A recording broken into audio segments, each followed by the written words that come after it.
cifras que se encuentran también publicadas en el REUNIS, ¿no? Imagino que todos ustedes ya conocen el REUNIS, ¿no? Entonces, seguramente les va a ser familiar algunas de las cifras que les voy a ir presentando. Ya les había mencionado, vamos a tocar dos temas. Primero, la atención integral de salud en la etapa de vida adulto, mujer y varón, y para eso hay una norma técnica, y también la de prevención, control de la tuberculosis, que también hay otra norma técnica del Ministerio de Salud que regula ambas actividades, ¿no? Como introducción podemos decir que el desarrollo de la atención integral de salud ha definido la etapa del adulto, mujer y varón, aquella que comprende entre los 20 y los 59 años de edad, ¿no? Recordemos que tenemos cómo ha ido cambiando la población a través de los años, ¿no? Por ejemplo, en la torta que tenemos en la parte superior está cómo estaba distribuida la población del Perú. Vamos a poner acá un puntero láser. Podemos ver pues cómo estaba dividida la población por etapas de vida para el año 2016, ¿no? Hace 5 años atrás. Podemos ver que el 22% de la población estaba conformada por niños de 0 a 11 años. Sin embargo, hoy en día, en el año 2021, vemos que la proporción de niños de 0 a 11 años es alrededor del 20%, es decir, se ha disminuido la proporción de niños menores de 11 años. La proporción de adolescentes estaba alrededor de 12 a 17 años, estaba en el 11%, hoy en día solo es un 9%. Los jóvenes, que en el 2016 eran del grupo de edad 18 a 29 años, representaban un 21% de la población. Hoy en día también han disminuido y este bloque representa un 19%. La etapa adulta, que va de los 30 a los 59, antes era casi un 36%. Hoy en día es un 39%, se ha incrementado.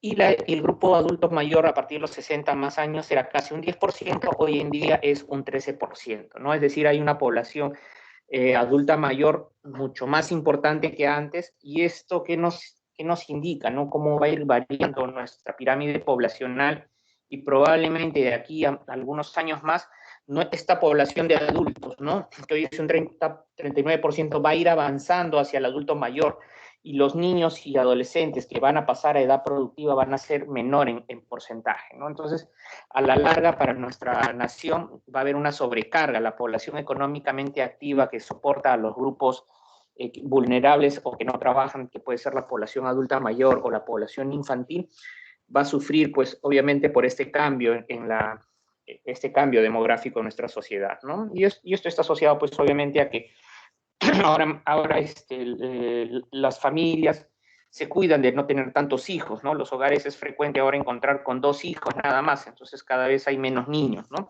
Incluso hay muchas parejas que se casan, pero que no desean tener familias, ¿no? Entonces eso tampoco contribuye mucho al tema cómo se está moviendo nuestra pirámide poblacional.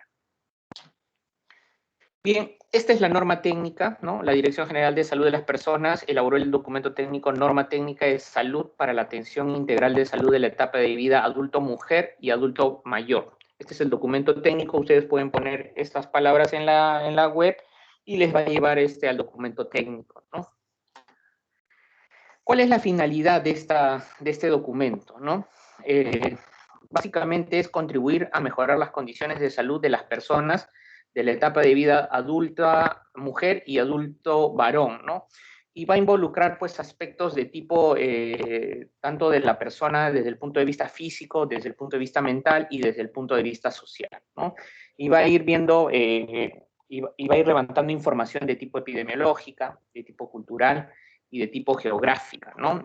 La norma va a tener presente estos aspectos, ¿no? ¿Para qué? Para el momento de plasmar las actividades de la cartera que se tiene que cumplir en este grupo, en esta etapa de vida, ¿no? El objetivo general, pues, de esta norma que aprueba el Ministerio es básicamente la atención integral, ¿no? De los adultos varón y mujer, ¿no? En todos los establecimientos, ya sean estos públicos o privados, ¿no?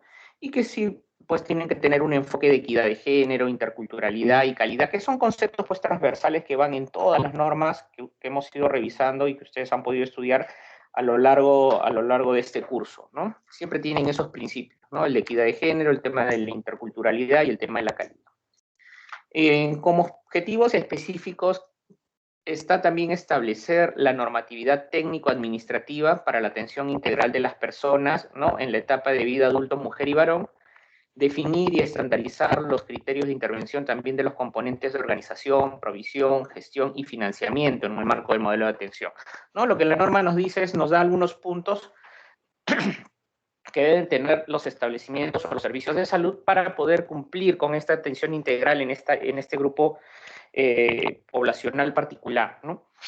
Y también estandarizar procesos e instrumentos de registro para la atención integral de las personas en esta etapa, ¿no?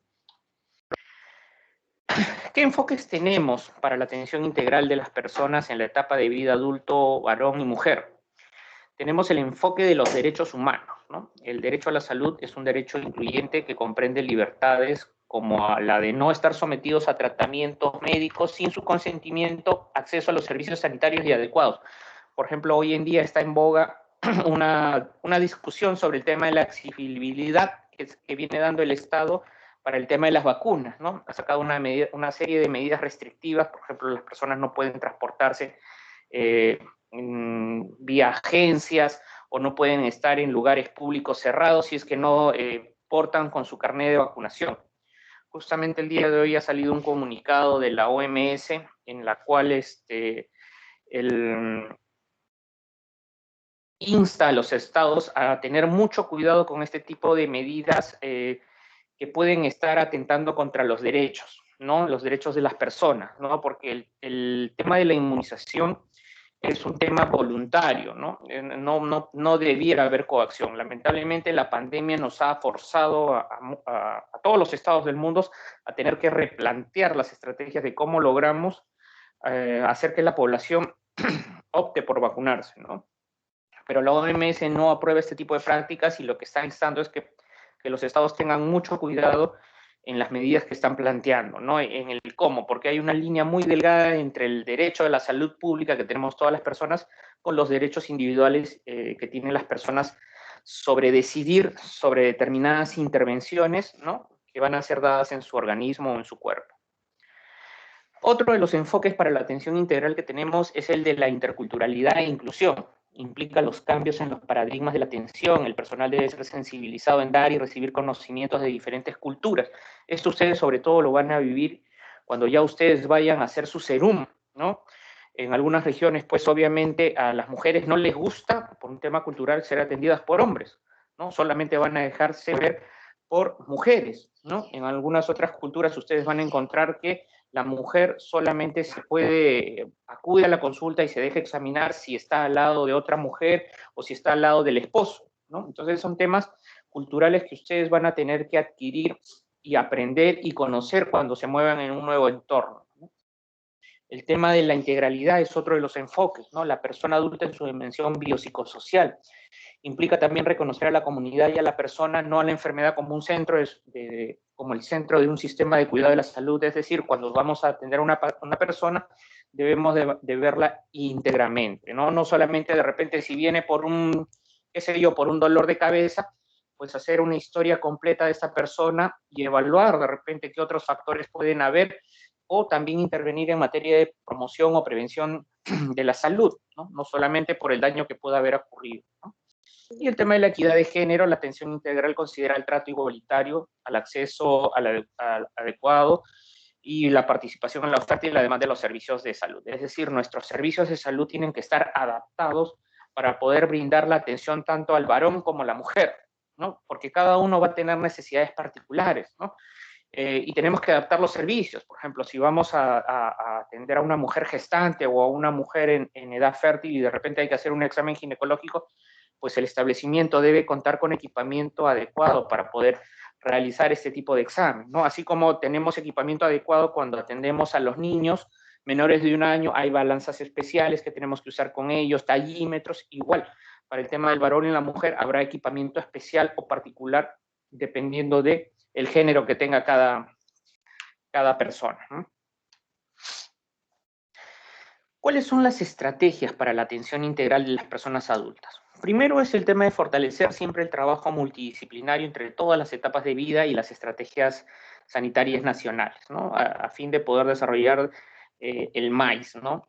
Luego, fortalecer las competencias del recurso humano para el abordaje de atención integral del adulto, ¿no? Recordemos que cada etapa de vida tiene sus particularidades, ¿no? Tiene un manejo diferente, ¿no? Entonces el personal tiene que ser capacitado para trabajar con cada una de las etapas de vida, ¿no? Según dónde se va a desempeñar. El tema de implementar las guías de prácticas.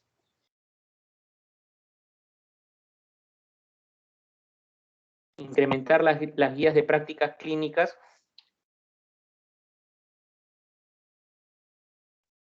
¿no? Promover actividades de capacitación en personas adultas de riesgo, ¿no?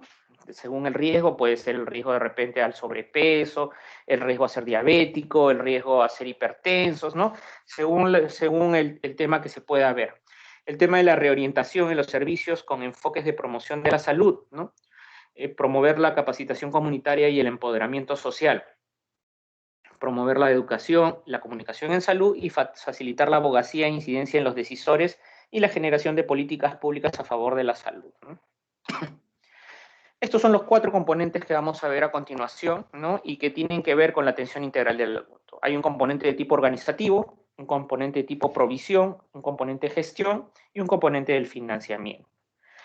En cuanto al componente de organización, va a comprender el conjunto de los procesos y acciones que van a permitir reordenar el sistema de provisión para cubrir las necesidades de atención de salud, ¿no? Aquí el recurso humano es lo más importante. Debemos contar con las competencias técnicas, habilidades y las destrezas necesarias. La disponibilidad de los recursos humanos responderá al nivel de complejidad del establecimiento de salud, ¿no? Recuerden que de acuerdo a la norma técnica de categorías de los establecimientos, nuestros establecimientos se dividen en 3 niveles, ¿no? Primero, segundo y tercer nivel, y a su vez cada uno de los niveles tiene diferentes categorías, ¿no? El primer nivel pues tiene 4 categorías, el segundo nivel tiene 3 categorías y el tercer nivel tiene 3 categorías también, ¿no? Cómo se va a organizar el trabajo intramural, es decir, dentro del servicio, ¿no? A través de servicios, cómo se va a ver el tema del equipamiento, cómo se va a ver el tema administrativo de las referencias, las contrarreferencias, los documentos de gestión u otra documentación. Y luego cómo se hará el trabajo extramural, ¿no? Cómo se va a sectorizar nuestra jurisdicción, ¿no? De qué manera vamos a distribuir este trabajo. También cómo vamos a manejar el tema de las comunidades o los municipios saludables que puedan haber, ¿no? Cuando hablamos de la organización intramural, entonces cuando hablamos del tema de servicios, tenemos que tener nuestras áreas de atención debidamente señalizadas. Tienen que haber nuestros fluxogramas, ¿no? El horario de atención, el nombre del equipo de salud, cuál es el paquete de servicios que se va a ofertar, entre otros. Y un tema muy importante es el garantizar la confidencialidad y la privacidad en la atención de salud, ¿no? En el lado derecho, por ejemplo, tenemos un fluxograma que le puede indicar pues, a la persona cómo puede ser captada, ¿no? Puede ser a través de una admisión general o a través de la emergencia, ¿no? En la admisión general puede haber en el área de recepción, en el triaje, en el área de información, en el área de oferta, ¿no? Y luego pasa a atención según, puede ser de demanda o evaluación, el área de contrarreferencia si requiriera, o luego para desarrollar un plan de atención integral que se le brinde el paquete de cuidados y luego para un tema de seguimiento. Entonces, una forma como se organiza un servicio. Tenemos el tema de referencias y contrarreferencias, regulado pues por las direzas, ¿no? O las direcciones, hoy día las famosas DIRIs, ¿no? Que van a asegurar la continuidad de la atención. Es decir, si yo tengo que brindar una atención a una mujer o a un varón y la patología o la atención que requiere es más compleja de lo que mi servicio puede brindar, recurrimos al tema de la referencia y enviamos a ese paciente a un nivel más complejo, ¿no? ¿Para qué? Para que pueda recibir la atención de manera íntegra en ese nuevo establecimiento. Aquí básicamente cuando hablamos del tema del equipamiento, mobiliario, insumos, pues estamos hablando del equipamiento biomédico, camillas, estetoscopio, balanzas, entre otros, ¿no? Así como los documentos de gestión que puedan necesitar, por ejemplo, los formatos de atención que me van a facilitar cómo el tema de la entrevista, ¿no? O la realización de la historia, ¿no? Ahí yo pongo los datos más prioritarios, ¿no? Aquí, por ejemplo, antecedentes personales, que pueden haber algunas enfermedades que son prioritarias que debo conocer, antecedentes personales, como consumo de tabaco, alcohol, entre otro tipo de drogas, ¿no? O antecedentes familiares. Estos son los formatos del adulto varón, seguimiento de la mujer y seguimiento para el varón, ¿no? Me parece que tengo un audio activo.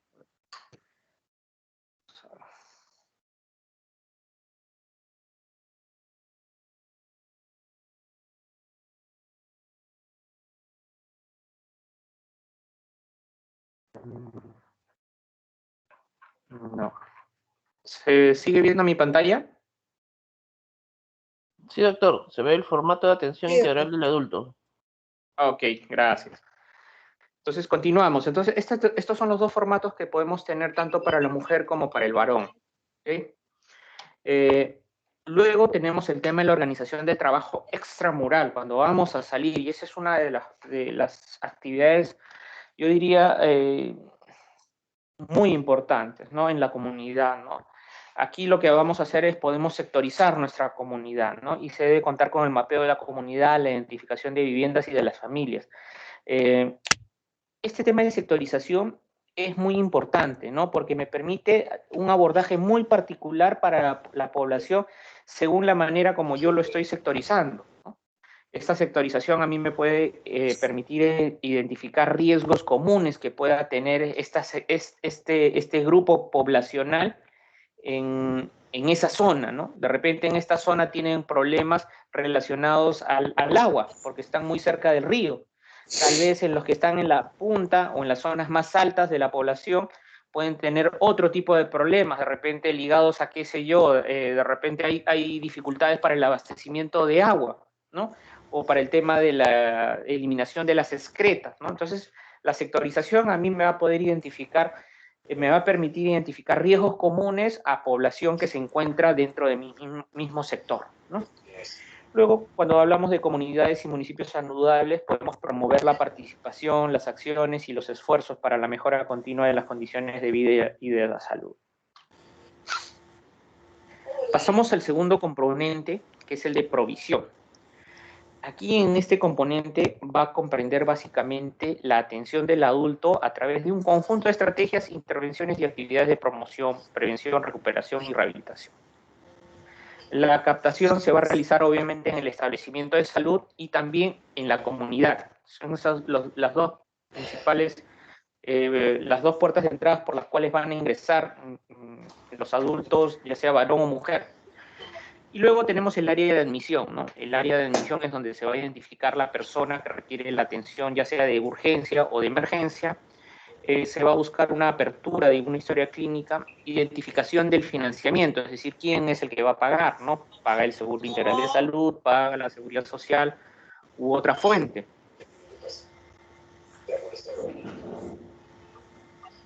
Madre, ¿por qué hiciste eso? ¿Por qué le diste dinero? Ah, es el doctor Bernoulli. Ya está. Listo.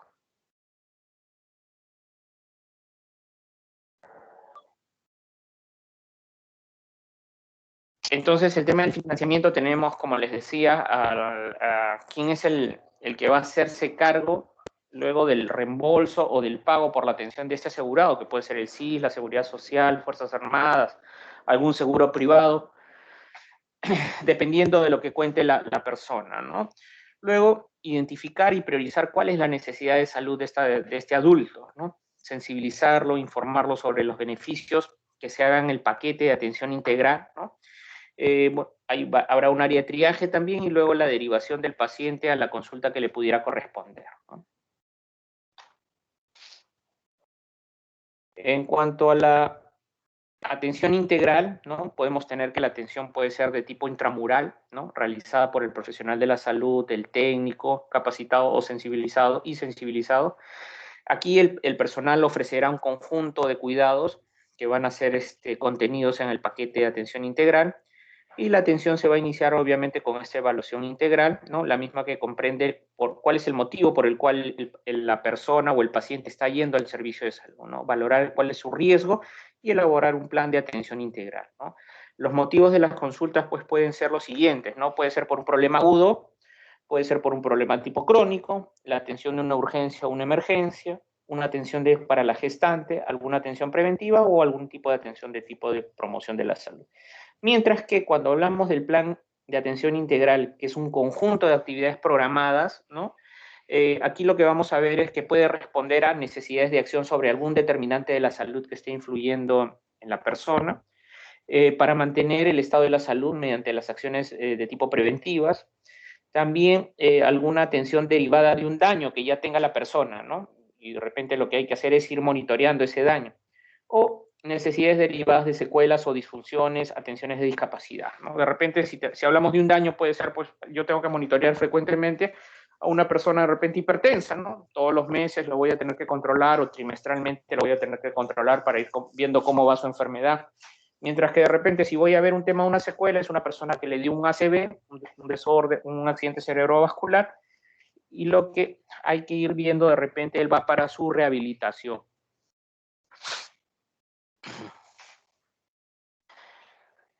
Ya cuando hablamos del tema extramural en este componente, hablamos del tema de las visitas domiciliarias, ¿no? Es una actividad que permite el seguimiento y la vigilancia de las personas para asegurar la continuidad de las atenciones hasta completar la oferta del paquete de atención integral.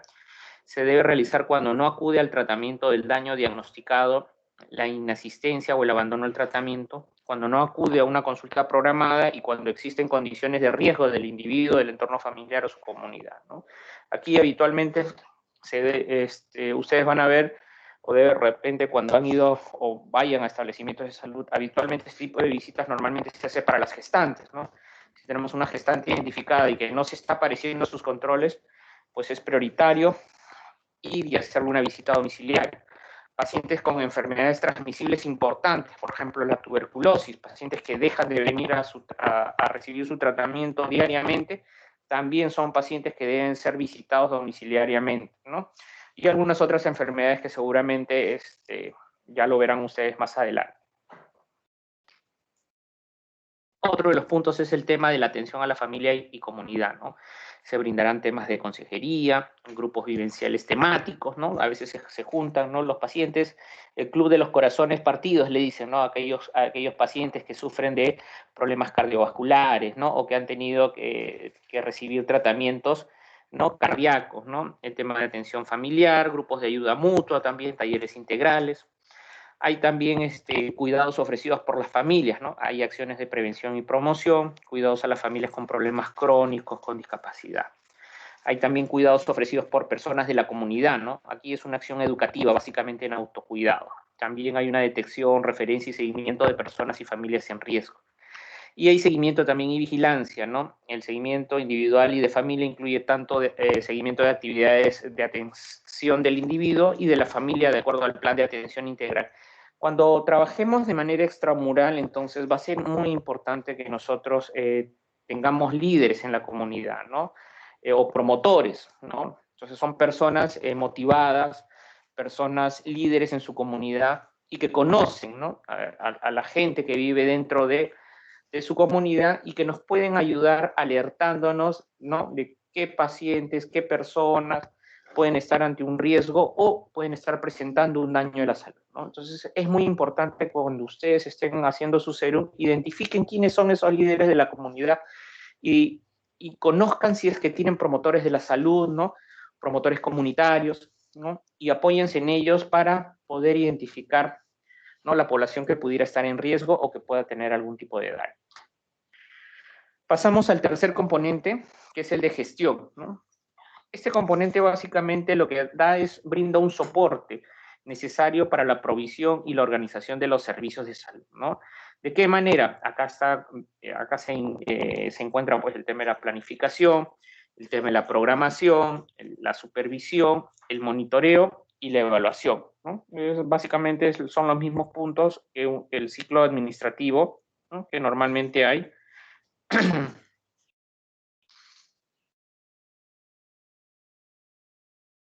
Cuando hablamos de la planificación, a nivel de los establecimientos, pues se hace un plan de salud, ¿no? Cuando hablamos de la programación es en base a las necesidades, al perfil epidemiológico de la población. Cuando hablamos de supervisión, vamos a ver la atención integral de salud. la adecuación de los servicios de acuerdo a la categoría de los mismos, cuál es la cartera de servicios que voy a ofrecer, ¿no? El sistema de referencias y contrarreferencias y cuáles van a ser las atenciones extramurales. Mientras que cuando hablamos del tema de monitoreo, evaluación y supervisión, o monitoreo y evaluación, vamos a hablar de indicadores, ¿no? Vamos a ver indicadores de estructura, de proceso, de resultado y de impacto, ¿no? Habitualmente, los gestores, mientras el cargo es más importante, buscan más resultados de impacto inmediato, pero no a largo plazo, ¿no? Y esa es tal vez una de las dificultades por qué no se avanza a grandes pasos o no hemos avanzado en el tiempo en la lucha, por ejemplo, contra la desnutrición o la anemia infantil, ¿no? Porque acciones de este tipo no se ven reflejadas de un mes a otro, ¿no? Para ver, por ejemplo, si ha habido un impacto importante en el tema de anemia o en el tema de la desnutrición, estamos hablando que se van a ver después de 1, 2, 3 años de trabajo. Entonces, los políticos no invierten mucho en eso porque su tiempo de vida en el cargo no suele a veces durar ni siquiera un año, ¿no? Lo que estamos viendo hoy en día en el gobierno, pues que tenemos un nuevo ministro cada 10 días, ¿no? Entonces, con ese tiempo de duración, los políticos muy poco se preocupan en generar estrategias que puedan verse sus resultados después de un año, ¿no? Quieren cosas inmediatas.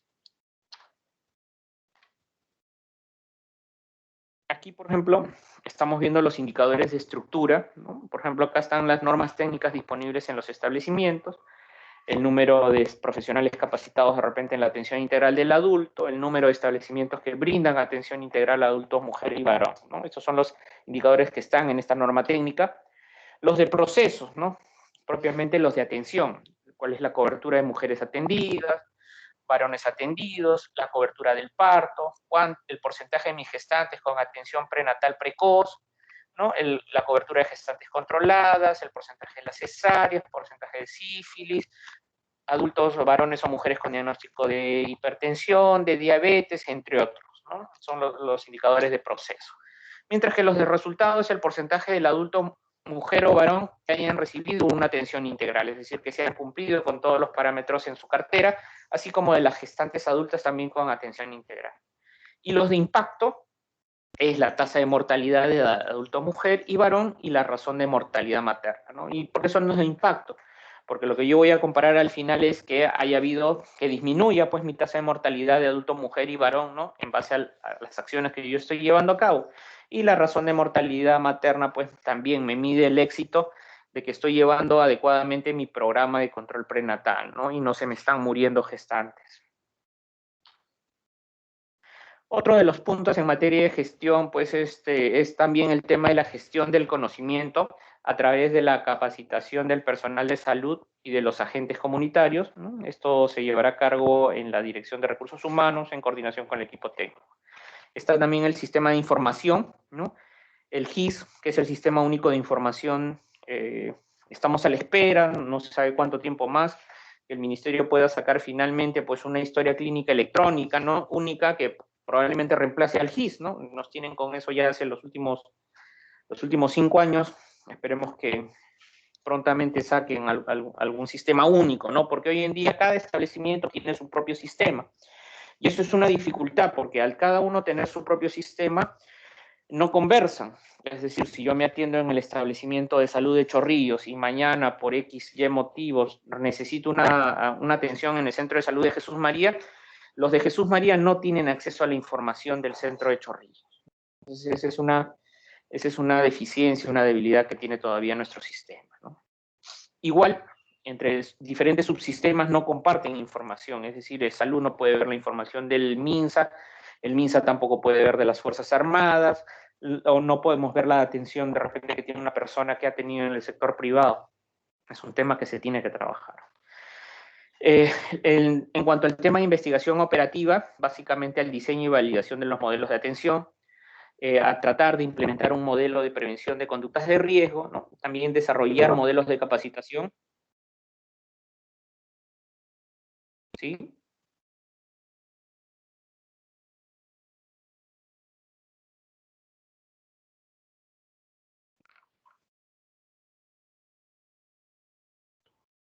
Doctor Romero, se le fue el audio.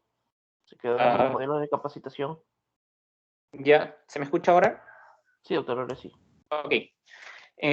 Bien, entonces, en cuanto a investigación operativa, como les decía, se busca que se desarrollen modelos de capacitación dirigidos al personal de salud, diseño de estrategias también de intervenciones con participación de la comunidad y mejorar la calidad de atención del adulto.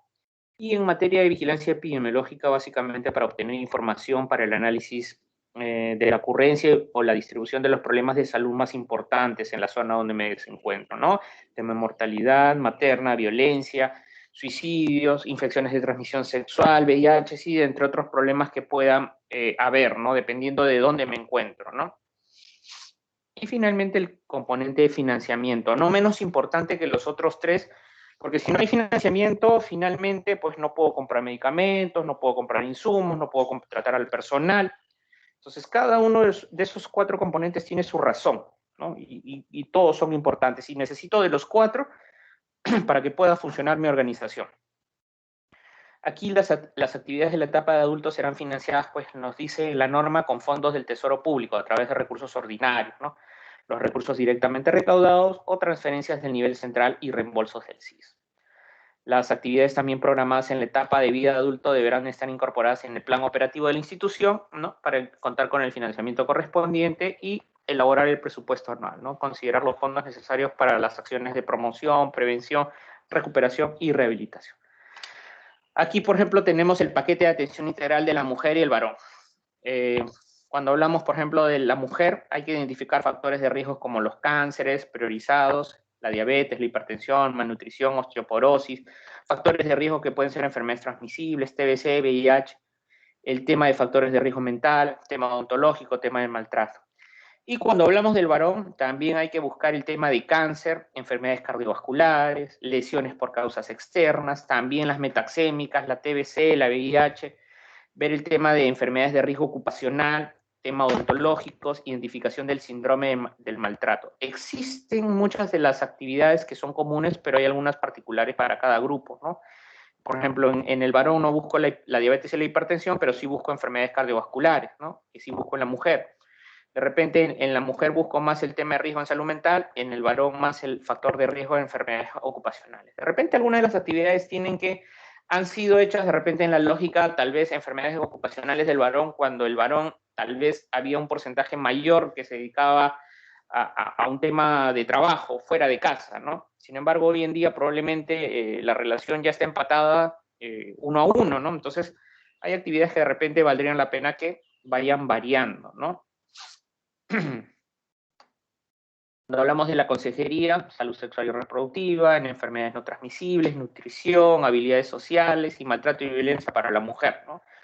En la consejería en el balón hay salud sexual y reproductiva, enfermedades no transmisibles, nutrición, maltrato, violencia, habilidades sociales, ¿no? También para el tema del varón, ¿no? En cuanto a atención preventiva, inmunizaciones, antitetánicas, antiamarílica, dependiendo de la zona, ¿no? Despistaje de VIH, sífilis, cáncer de cervix. En el varón, lo mismo, salud sexual, inmunizaciones también, alcoholismo, despistaje de sífilis, VIH, ¿no? En cuanto al tema educativo, estilos de vida, derechos, habilidades para la salud, para la vida, sesiones educativas. Esto es transversal para ambos, ¿no? Normalmente ambos tienen este tipo de talleres.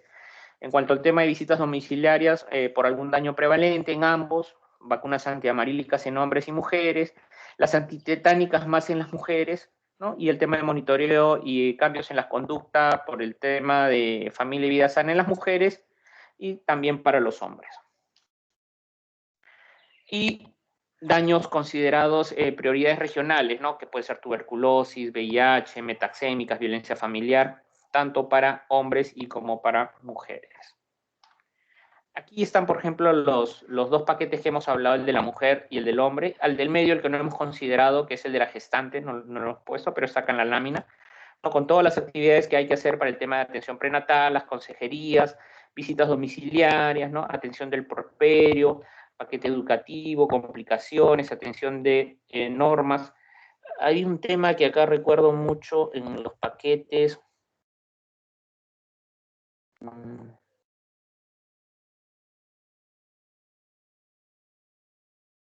No está en otra norma. Pero bueno, vamos.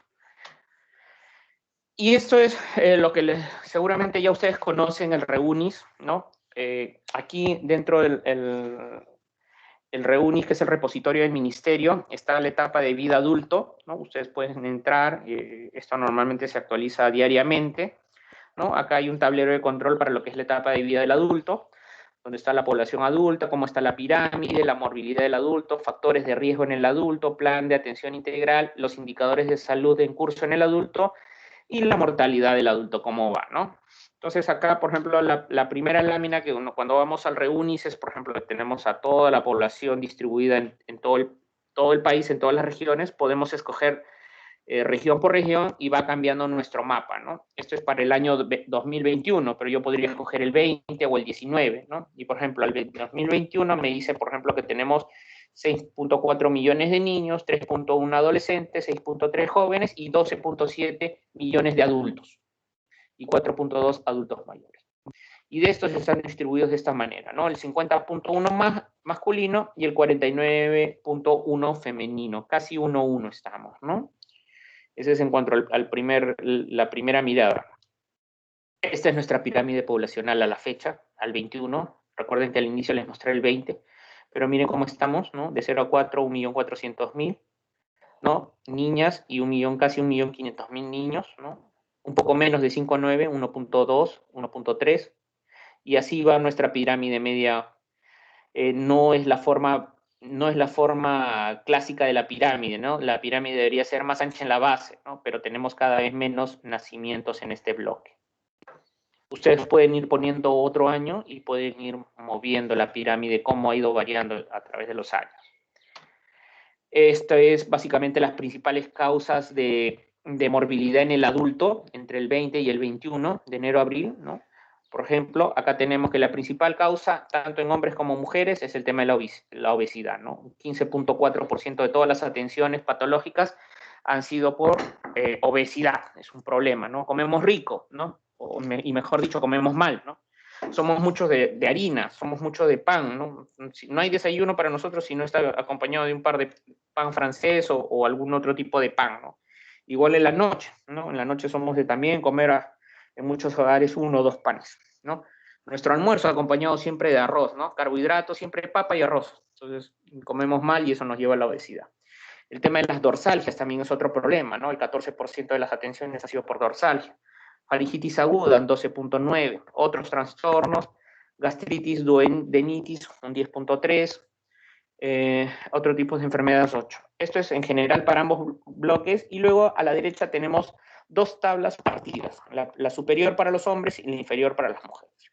¿Cuál fue la causa más frecuente de atención para los hombres? En cuanto a morbilidad, la dorsalgia, probablemente por el tipo de trabajo, ¿no? Pero seguramente muchos de los que fueron a consulta pues alzaban peso, ¿no? Y esto les ha generado problemas de dorsalgia. La segunda causa, faringitis, la tercera, obesidad, la cuarta, gastritis y duodenitis, y la quinta, rinofaringitis. Ya vienen otras después, ¿no? Y en el caso de las mujeres, ¿cuál es su principal problema? La obesidad.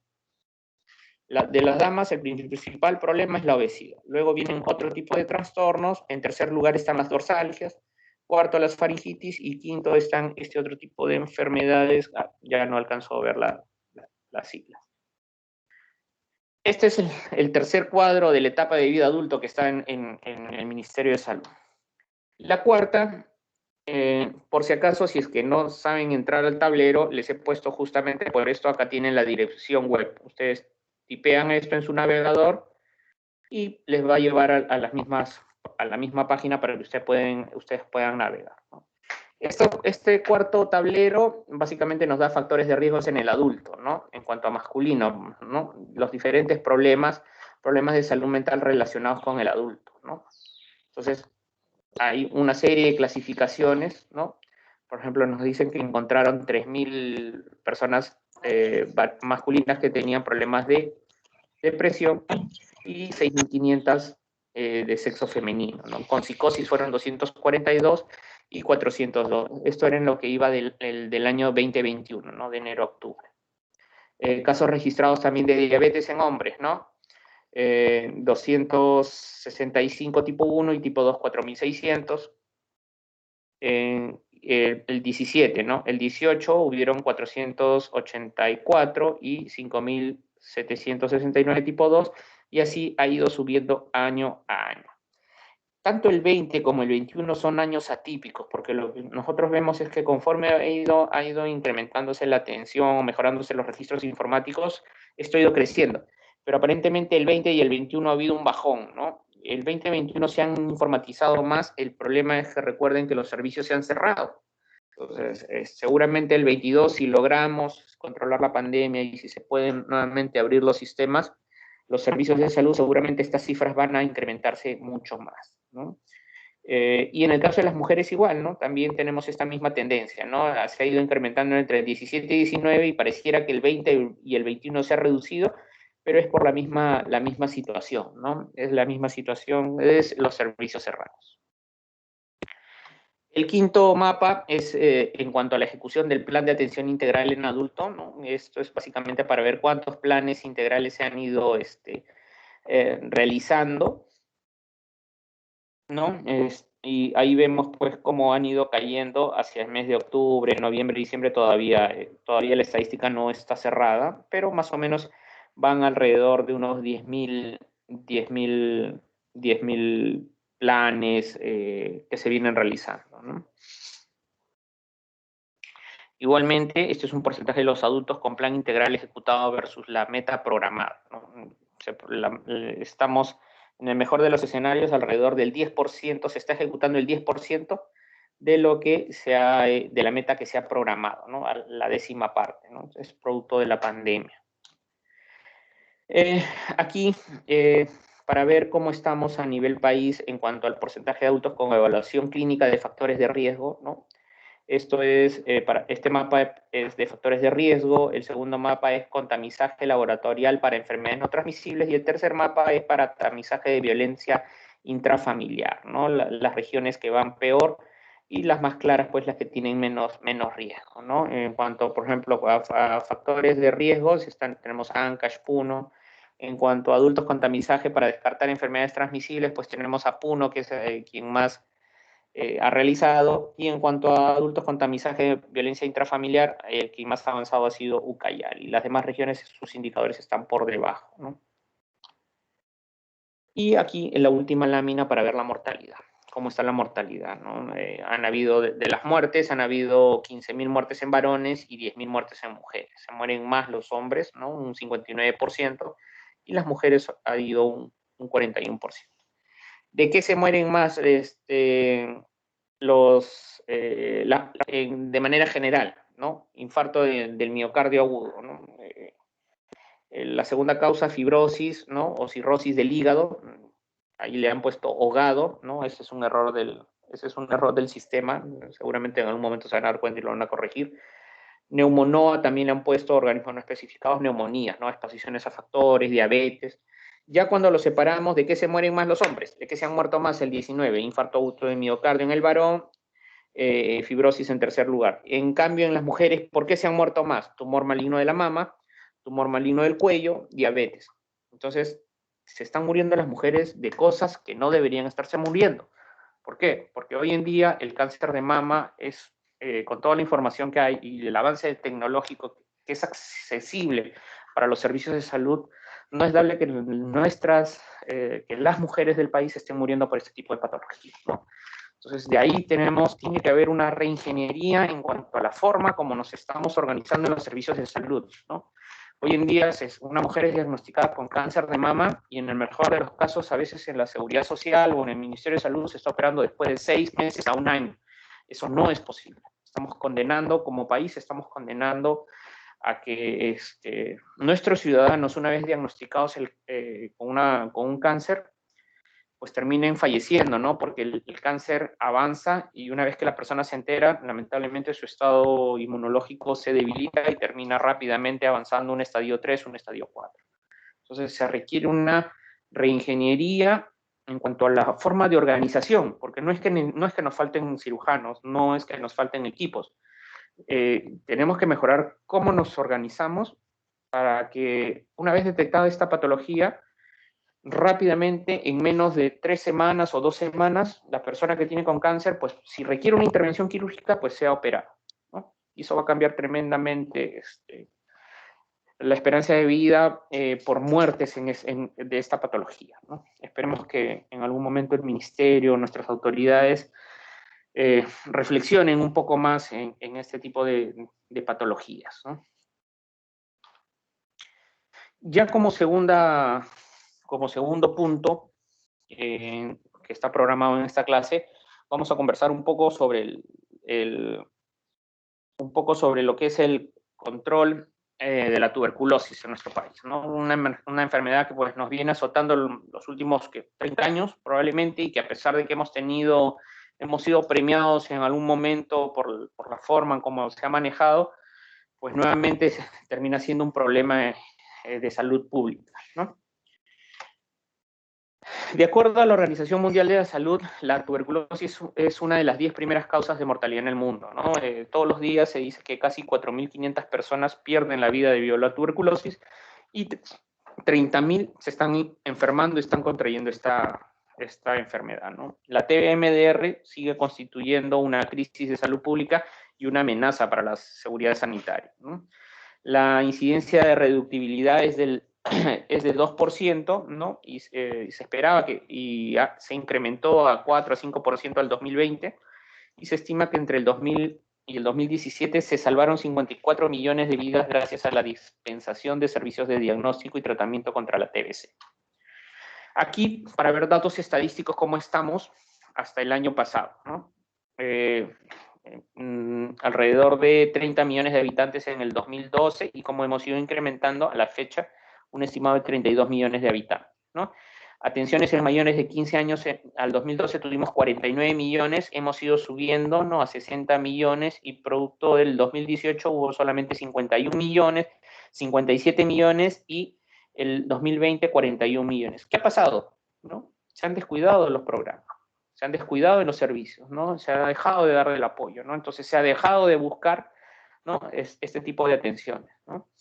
En cuanto a detección y diagnóstico, sintomáticos respiratorios identificados. En el 2010, por ejemplo, habían 1.1 millón de sintomáticos respiratorios identificados. De ahí se fue subiendo, llegamos a 2 millones en el 2017, 1.9 se bajó en el 18, se volvió a subir en el 19 a 2 millones, y para el 2020 solo tuvimos 800.000, ¿no? Producto de la pandemia se han buscado menos sintomáticos respiratorios. Pero ojo, se ha buscado menos sintomáticos, no es que hayan menos, ¿no? Simplemente que no se ha podido buscar porque los servicios han estado cerrados. Igual, sintomáticos examinados. Una cosa se identifica y otros los examinados, ¿no? De 10 millones fueron subiendo hasta 20 millones, y para el 20 solamente se identificaron 79. Igualmente, vaciloscopías se hicieron en el 2010 2 millones, se fue subiendo hasta 3 millones el año pasado, el 19, y el 2020 solamente 1 millón de vaciloscopías. Igual con las pruebas de sensibilidad rápida. Morbilidad total. El 2012, 31.000 casos, ¿no? 2013 igual, muy parecidos, el 15. El 18 bajó a 32.000, el 19 a 32.000 y el 20 a 24.000. ¿Habrá menos enfermos de tuberculosis? Yo lo dudo, ¿no? Eso significa que por ahí están dando entre 6.000 a 8.000 pacientes o pacientes con tuberculosis que no han sido detectados por el sistema, ¿no?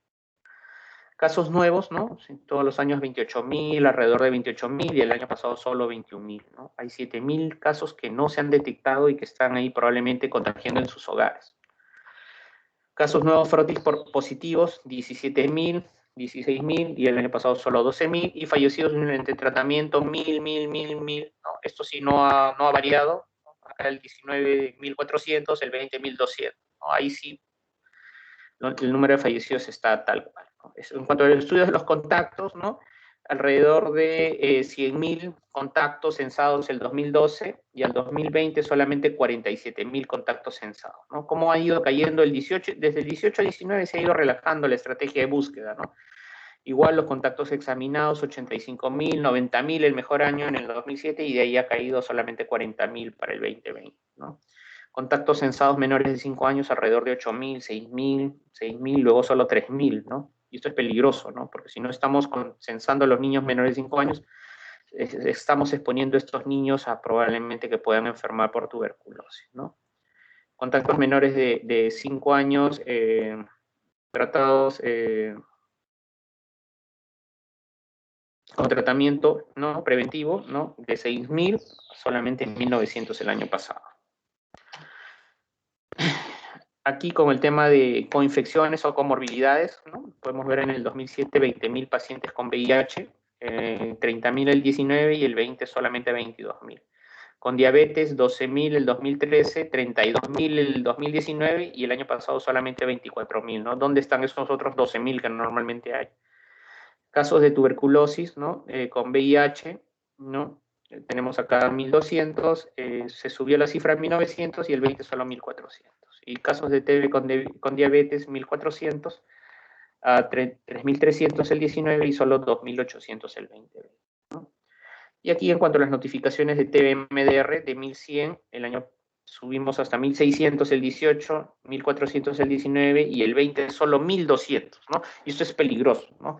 Hemos captado 200 casos menos de TB-MDR, ¿no?, en el año pasado. Entonces, es muy probable que hayan casos de tuberculosis por ahí que estén contagiando y no estén recibiendo tratamiento. Los casos de XDR, ¿no?, como han ido subiendo, estamos en casi más de 110, se controló alrededor de 100, 90, pero el año pasado solamente 50. Entonces hay un excedente importante y eso es peligroso para nuestro sistema de salud, ¿no? Aquí algunas otras gráficas, cómo están la tuberculosis, la incidencia, ¿no?, la tasa de morbilidad, ¿no? Estamos hablando por 100.000 habitantes, de lo que normalmente estaba en 100 por 100.000 habitantes, cayó a 75, ¿no?, para el año pasado. Igual, la incidencia de 85 casos nuevos cayó a 65. Y tasa de incidencia de TB frotis positivo de alrededor de 50 ha caído a 39. Esto es por falta de búsqueda, ¿no? Esto es de acuerdo al sistema operacional. Este es, si ustedes quieren ver, este es el tablero de monitoreo de tuberculosis, ¿no? Ustedes ponen tablero de monitoreo de tuberculosis y van a poder acceder a toda esta información que les estoy mostrando. Igual, sintomáticos respiratorios a nivel nacional, ¿cómo están? ¿no? Han habido 41 millones para este año, ¿no? Pero miren cómo ha ido la diferencia. El 17, un buen año que se buscaba, cae el 18, el 19 se intenta recuperar, pero ya el 20 también por el tema de la pandemia, ¿no? Casos de tuberculosis nacionales también, miren cómo está el 17, casos de TB, casos nuevos y casos nuevos frotis positivos, ¿no? Como está 18, 19 y el 20 se vino abajo. ¿no?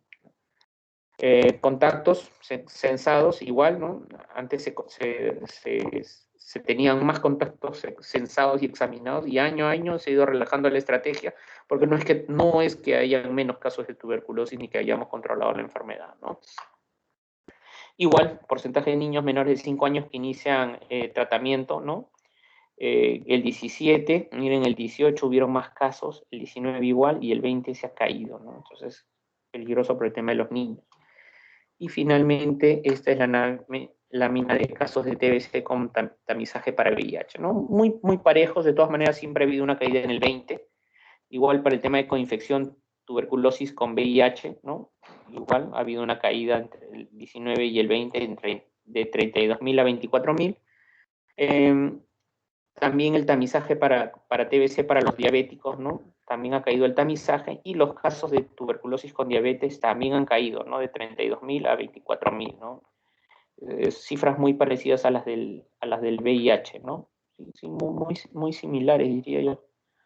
Muy, muy similares. Solamente el porcentaje es el que varía, ¿no? Acá el que varía, ¿no? Alrededor de 3.300 y cae a 2.800, ¿no? Estos gráficos básicamente para los más acuciosos de ustedes que quieran ver cómo va la tasa de éxito y abandono, ¿no? El éxito va alrededor del 80%, 85% y el abandono siempre alrededor de un 5%, ¿no? Los contactos examinados y los que reciben tratamiento, ¿no? Alrededor del 87% de los contactos se logran examinar y los que reciben tratamiento van alrededor del 52%, ¿no? Siempre hay un porcentaje que se pierde. y las tasas de morbilidad e incidencia que hemos visto en las láminas previas, ¿no? Que estamos alrededor de 100, pero ha caído a 75, ¿no? Por la pandemia. El tema de las coinfecciones con TB, VIH es la misma gráfica, ¿no? Simplemente es los porcentajes y se presentan en una sola lámina. Entonces, ya vimos cómo están las cifras de la tuberculosis en nuestro país en los últimos años, ¿no? Ya acá, entonces, para ver cuáles son las estrategias de salud pública, lo que se quiere es, a nivel mundial, es tener un mundo sin tuberculosis, ¿no? Eliminar la mortalidad y la morbilidad y el sufrimiento debido a la tuberculosis. La tuberculosis, pues, es una enfermedad asociada muy fuertemente a la pobreza, al hacinamiento, ¿no? Al hambre, ¿no? Porque las personas que se infectan con tuberculosis es porque viven en condiciones no adecuadas, casas no ventiladas, sobrehacinadas y no tienen una buena alimentación, ¿no? ¿Cuál es el objetivo entonces? Poner fin a la epidemia mundial de tuberculosis. Se espera que para el 2035 haya una reducción de la mortalidad en un 95% en comparación al 2015. Que haya una reducción de la tasa de incidencia de la tuberculosis en un 90% en comparación con el 2015 y evitar gastos catastróficos, ¿no? Los principios de esta estrategia es el tema de la rectoría, la coalición de diferentes organizaciones de la sociedad civil y las comunidades, el tema de protección y promoción de derechos, la ética, la equidad y la adaptación nacional de la estrategia y las metas con colaboración mundial, ¿no? ¿Cuáles son esos pilares, básicamente? La atención y prevención integradas y centradas en el paciente, políticas y sistemas de apoyo y intensificar la investigación y la innovación, ¿no? En cuanto a la atención y prevención, diagnóstico precoz, importante, búsqueda de sintomáticos respiratorios, tratamientos inclusivos, profilaxis, ¿no? Actividades colaborativas para pacientes con VIH y otras comorbilidades. En cuanto a políticas audaces, el compromiso político, para que participen las comunidades y los proveedores, políticas de cobertura sanitarias y protección social. Y en cuanto a la intensificación de la investigación, desarrollo, descubrimiento, innovaciones, ¿no? En materia para la búsqueda y tratamiento de esta enfermedad. Lo que queremos es poner fin a la epidemia de la tuberculosis, ampliando el alcance y el ámbito de la aplicación de las intervenciones, aprovechando todos los beneficios de las políticas y los sistemas de salud y tratando de obtener nuevos conocimientos científicos e innovadores. ¿Cuál es el logro de las metas? Alcanzar las metas establecidas de la estrategia, ¿no? Al 2035, ¿no? Reducirla anualmente las tasas mundiales de incidencia de la tuberculosis, ¿no? Y hay que crecer en un 2% en el 2015 al 10% en el 2025, ¿no? Se está tratando de buscar una nueva vacuna que sea eficaz antes y después de la exposición y mejores medios de diagnósticos y tratamientos, ¿no? Aquí a nivel nacional, recordemos que en el Perú el 24 de marzo de todos los años se celebra el Día Mundial de la Lucha contra la Tuberculosis, ¿no?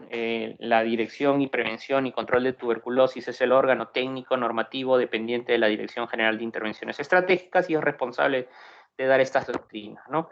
La ventaja que tiene la universidad es que el Hospital Hipólito Unanue es uno de los hospitales donde hay mayor expertise en este manejo de esta enfermedad, no solamente en cuanto al manejo clínico, sino también en cuanto al manejo quirúrgico, ¿no? Tiene una muy buena unidad de manejo para las formas más complejas de la tuberculosis pulmonar, ¿no?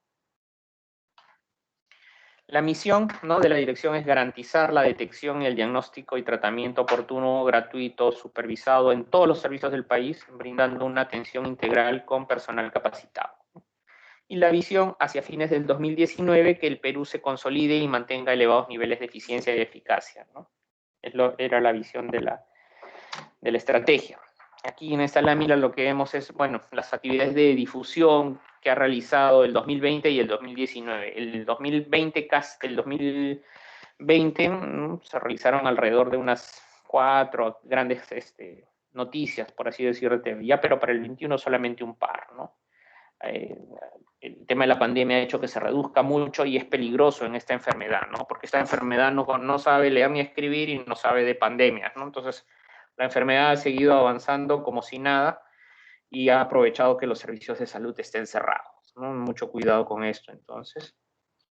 El material comunicacional para tuberculosis que está colgado en la página de la estrategia sigue siendo exactamente el mismo desde el año 2019, no se ha actualizado, ¿no? Producto de la pandemia, ¿no? Hay afiches, banners, bolsos, cartucheras, cuadrípticos, dummies, llaveros, volantes, stickers, lapiceros, imanes, gorros, polos, rotafolios, trípticos, banderolas, todo tipo de material relacionado que busca pues, crear conciencia en cuanto a la tuberculosis. Este es un banner, ¿no? La tuberculosis sí se cura, ¿no? Tos con flema por 15 días, hay que hacer identificación, ¿no? Para ver si tiene o no la enfermedad. Actividades de prevención, ¿no? De acuerdo a la norma, podemos hacer prevención primaria, secundaria y terciaria, ¿no? La primaria para evitar la infección por el bacilo de la TBC en población que puede estar expuesta, ¿no? Aquí hay que informar y educar, ¿no? A la persona diagnosticada con tuberculosis, ¿no? Sobre el uso de las mascarillas y cubrirse la boca y la nariz al toser, ¿no? Y acá hay que promocionar el tema de la ventilación natural en la vivienda. El Ministerio de Salud y otras instituciones deben proveer de vacunas contra el bacilo de Calmet a todos los recién nacidos, ¿no? Todo recién nacido debe recibir la BCG tan pronto como sea posible, ¿no? De acuerdo a las normas vigentes del Ministerio. Y el control de las infecciones y bioseguridad, ¿no? El personal de salud tiene la responsabilidad de cumplir estrictamente con las normas de control de infecciones y bioseguridad. Bueno, lo único, no sé, podríamos decirle favorable que ha traído la pandemia es que ahora todo el personal de salud, absolutamente en cualquier área, usa mascarillas, ¿no? N95. Antes solamente, probablemente los de las áreas, áreas con pacientes con tuberculosis, nada más, probablemente en las salas de tuberculosis nada más usaban mascarillas, pero en el resto del establecimiento de salud, todo el mundo sin mascarillas, libre, ¿no? Entonces, hoy en día todo el mundo usa mascarilla. Usar medidas de protección respiratoria, ¿no? Respiradores N95, ¿no? Y todo paciente que se traslada, pues, o tiene que ser trasladado, de todas maneras tiene que utilizar durante su traslado una mascarilla simple, ¿no? Ya en cuanto a prevención secundaria, estas acciones están dirigidas para el diagnóstico precoz y tratamiento y oportuno de todos los casos con frotis TB positivo. Aquí hay que hacer el estudio de los contactos, las personas que viven en el entorno del paciente infectado, ¿no? Comprende hacer un censo, una primera entrevista a todos los contactos del paciente, hacerles un examen, ¿no? Un PPD positivo mayor a 10 tiene que hacerse una placa de tórax, ¿no? Y dependiendo del resultado se verá si se da el tratamiento antituberculosis, ¿no? O una terapia preventiva con isoniazida. Y el control luego a todos los contactos deben ser examinados de manera periódica, ¿no? Ya sea clínica, bacteriológicamente, a lo largo del tratamiento del caso índice, ¿no? En todos los casos de TBC resistente, nos dice la norma que la evaluación se da al inicio del tratamiento y luego cada 3 meses hasta el término del mismo. Y finalmente, la terapia preventiva con isoniazida debe indicarse a personas diagnosticadas de TBC latente que pertenecen a los grupos de riesgo especificados. Menores de 5 años, contactos del caso índice, personas entre 5 a 19 años con PPD mayor a 10 milímetros, personas con diagnóstico de infección por VIH independiente del resultado, conversión reciente, ¿no?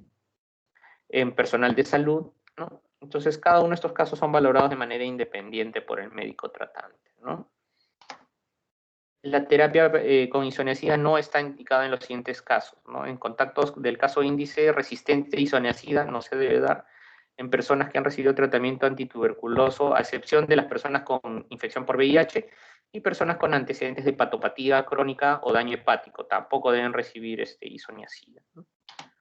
Y la prevención terciaria finalmente es para mejorar la calidad de vida de los pacientes, ¿no? Aquí hay que hacer la rehabilitación respiratoria, recordemos que quedan con capacidad pulmonar disminuida luego de terminar su tratamiento, y el tema de la rehabilitación laboral también debe ser considerada para estas personas para que puedan volver a trabajar, ¿no? Es la prevención terciaria.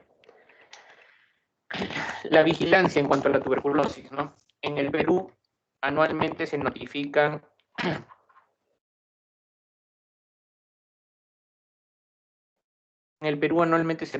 alrededor de 29.000 casos nuevos de esta enfermedad. Recordemos que esta cifra ha variado el último año, ¿no?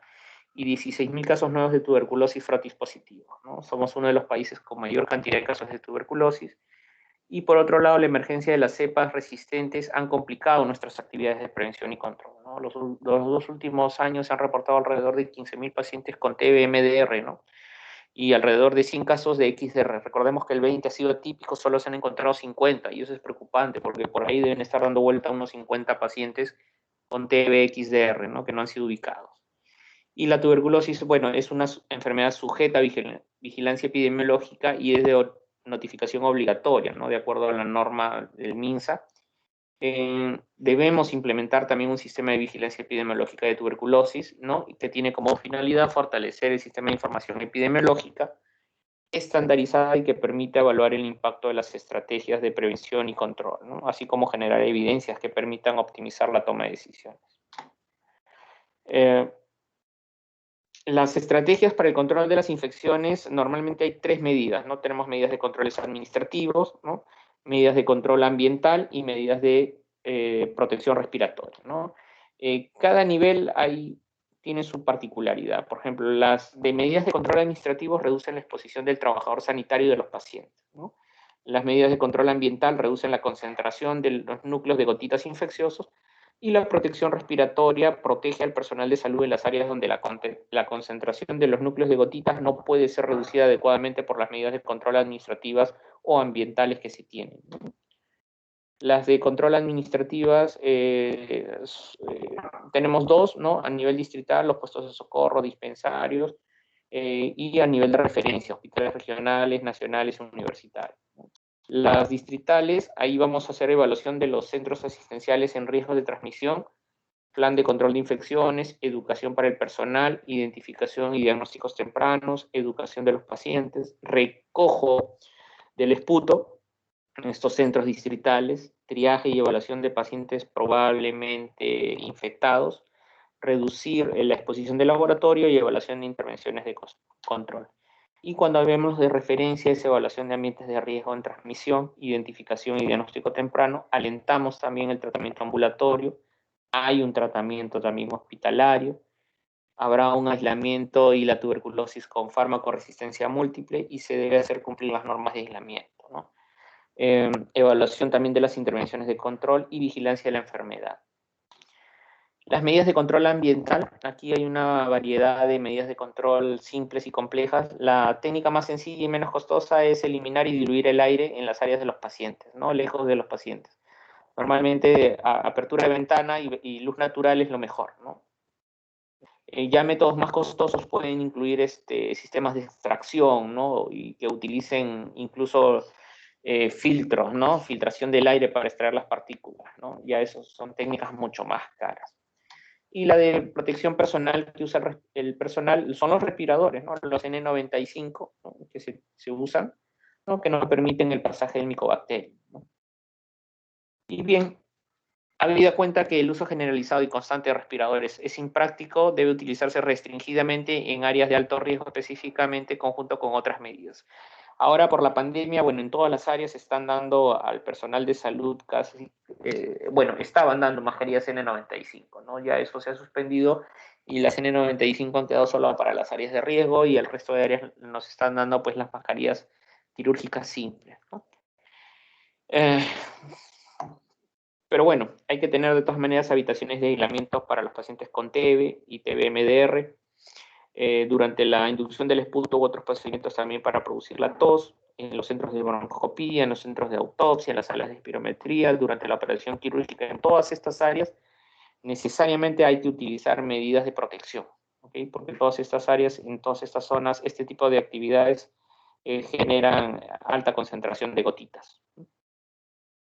Y bien, y nos quedamos acá. No sé si hay alguna pregunta, señores alumnos.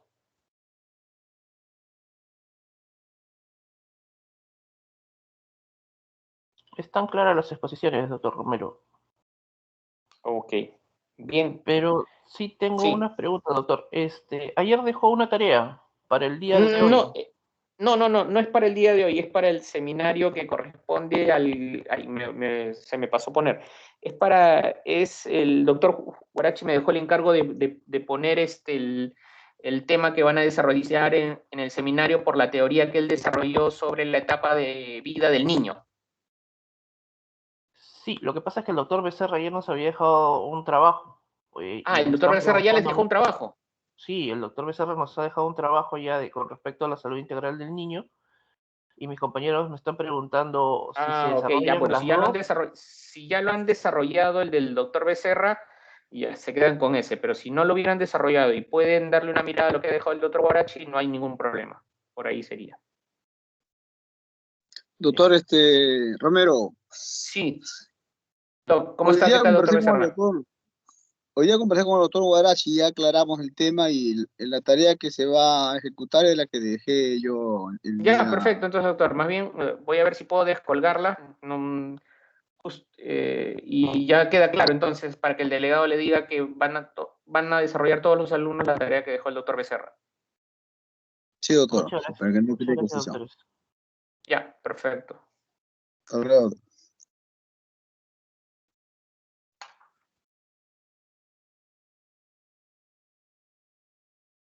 Bien, ok, nos quedamos acá entonces y el día de mañana para las indicaciones sobre la tarea que se verá la próxima semana.